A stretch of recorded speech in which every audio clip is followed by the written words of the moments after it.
LaTroy's View here, coming at you with the latest Walking Dead issue number 173, Final Fight. In the beginning, we get Jesus getting stared at by Beta looking over him and Aaron, but he sees him at the corner of his eyes with his cat-like reflexes.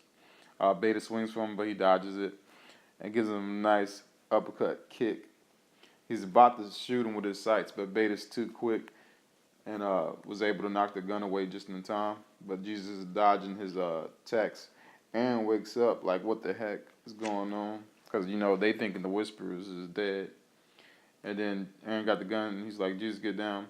And then Jesus, letting him know that he can handle it because they probably got other Whisperers or Walkers, which some of them do turn up.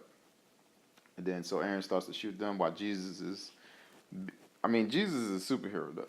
That's why he's my favorite character. Hopefully, I wish he was more like this in the show, but they made him more human-like.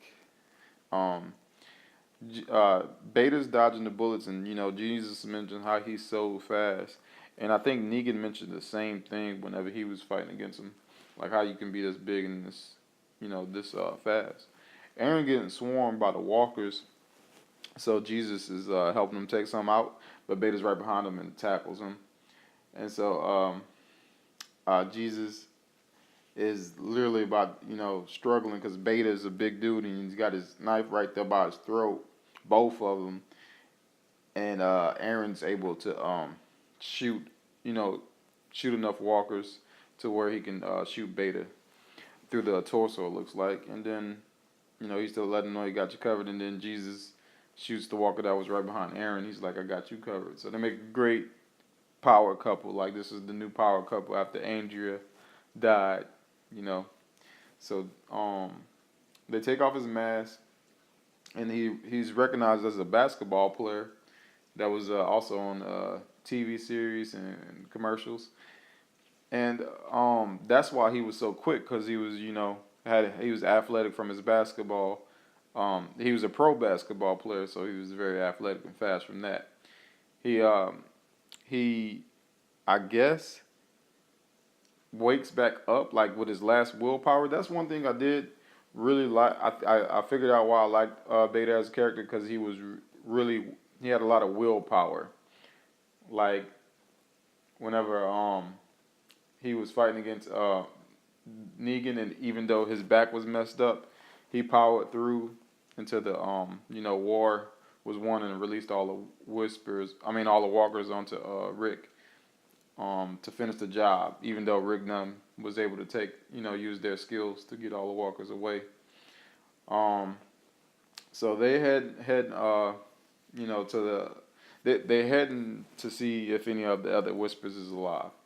Look like the next morning, we get Dante talking to Maggie. Maggie's not even listening. She's just paying attention to where Negan's at. I wonder what he's doing. She just wants him dead, basically. Like, she's not gonna be able to rest. She's not gonna be able to move forward with her life until Negan's 6 feet down there. And that's why I think that's when whenever she's able to either forgive him or just have to kill him or something, that's whenever she'll be able to get in a relationship with Dante, because she's still got to resolve that last issue from Glenn being killed by Negan. So.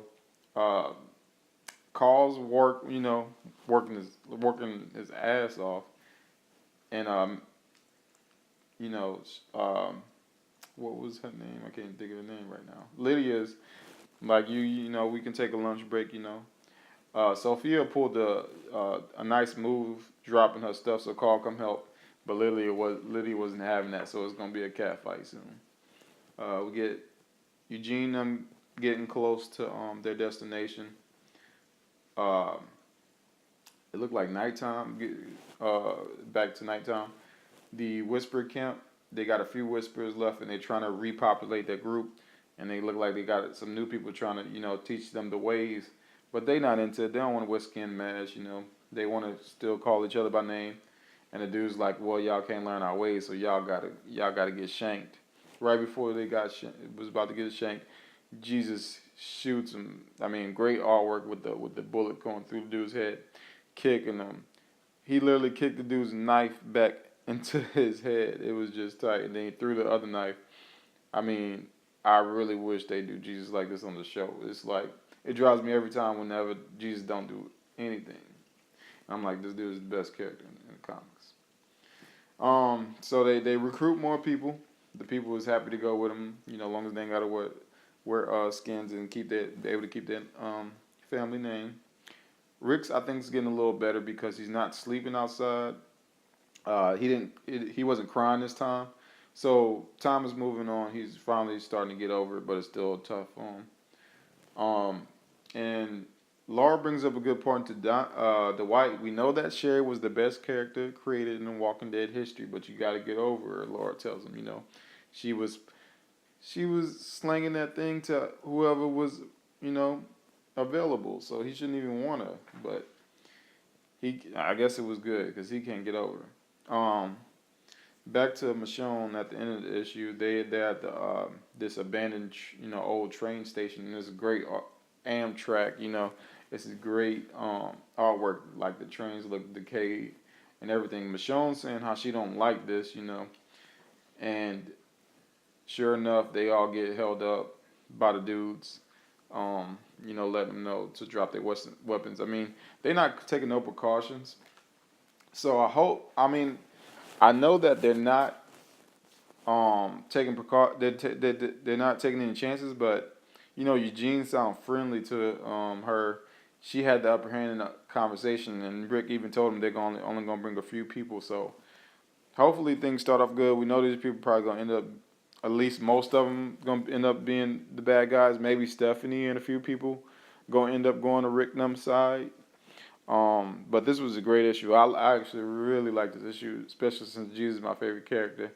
Beta is actually gone. I mentioned that in my reaction that he might still be alive, but no, and Leatherhex said he's dead. The Whispers seem to be gone.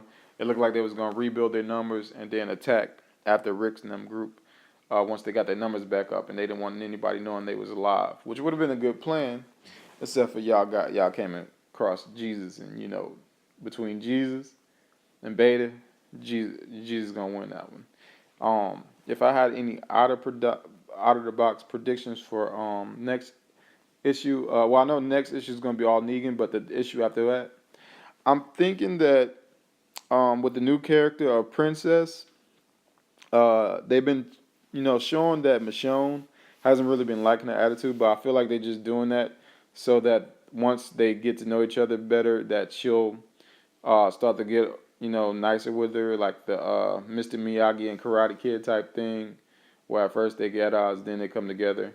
And I feel like Princess is going to actually step up and be the one to rescue them and get them out of that situation. I don't know how, but Kirkman's saying we're going to like this character, which I already do like her. She's different. I like diversity in the book.